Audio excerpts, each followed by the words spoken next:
اعوذ باللہ من الشیطان الرجیم، بسم اللہ الرحمن الرحیم۔ مشرکوں کو ہدیہ دینا۔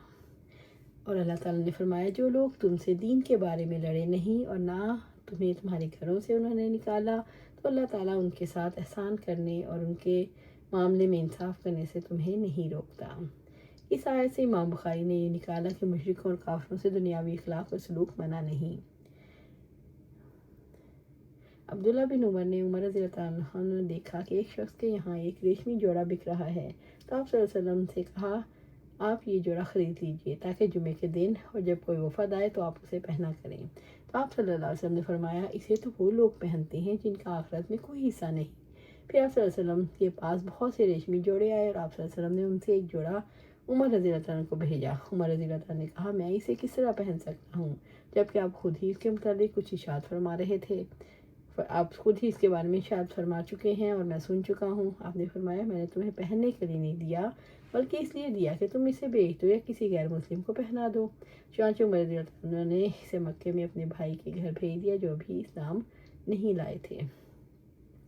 معلوم ہوا مشرکین کو ہدیہ بھی دیا بھی جا سکتا ہے۔ اسلام نے دنیاوی معاملات میں اپنوں اور غیروں کے ساتھ ہمیشہ رواداری اور اشتراک باہمی کا ثبوت دیا۔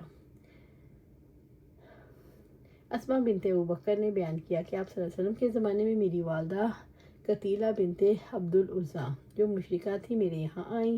میں نے آپ صلی اللہ علیہ وسلم سے پوچھا، میں نے بھی یہی کہا کہ وہ مجھ سے ملاقات کی بہت خواہش مند ہیں، تو کیا میں اپنی والدہ کے ساتھ صلہ رحمی کر سکتی ہوں؟ آپ صلی اللہ علیہ وسلم نے فرمایا ہاں اپنی والدہ کے ساتھ صلہ رحمی کرو۔ اس کا بیٹا حارث بن مدرکہ بھی ساتھ آیا تھا مگر اس کا نام صحابہ میں نہیں ہے، شاید وہ کفر ہی پر مرا۔ یہ قتیلہ بنت عبد العزیٰ ابوبکر رضی اللہ عنہ کی بیوی تھی۔ حضرت اسماء رضی اللہ عنہ اس کے بطن سے پیدا ہوئی۔ ابوبکر رضی اللہ عنہ نے جاہلیت کے زمانے میں طلاق دے دی تھی اور اب بھی غیر مسلمہ تھیں جو مدینہ میں اپنی بیٹی اسماء کو دیکھنے آئیں اور میوے اور گھی وغیرہ کے تحفے ساتھ لائیں۔ حضرت اسماء رضی اللہ عنہ نے ان کے بارے میں آپ صلی اللہ علیہ وسلم سے دریافت کیا، جس پر آپ صلی اللہ علیہ وسلم نے انہیں اپنی والدہ کے ساتھ صلہ رحمی اور احسن برتاؤ کا حکم دیا۔ اس سے اسلام کی اس روش پر روشنی پڑتی ہے جو غیر مسلم مردوں عورتوں کے ساتھ برتاؤ پیش کرتا ہے۔ کسی کے حق کے لیے حلال نہیں کہ اپنا دیا ہوا ہدیہ یا صدقہ واپس لے۔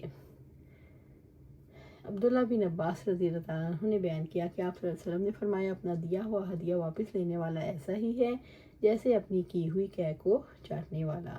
ظاہر حدیث سے یہی نکلتا ہے ہبہ اور صدقہ میں رجوع حرام ہے، لیکن دوسری حدیث کی روح سے وہ ہبہ مستثنیٰ ہے جو باپ اپنی اولاد کو کرے، اس میں رجوع کرنا جائز ہے۔ امام شافعی اور امام مالک کا یہی فتویٰ ہے اور امام ابو حنیفہ نے رجوع کو مکروہ کہا، حرام نہیں۔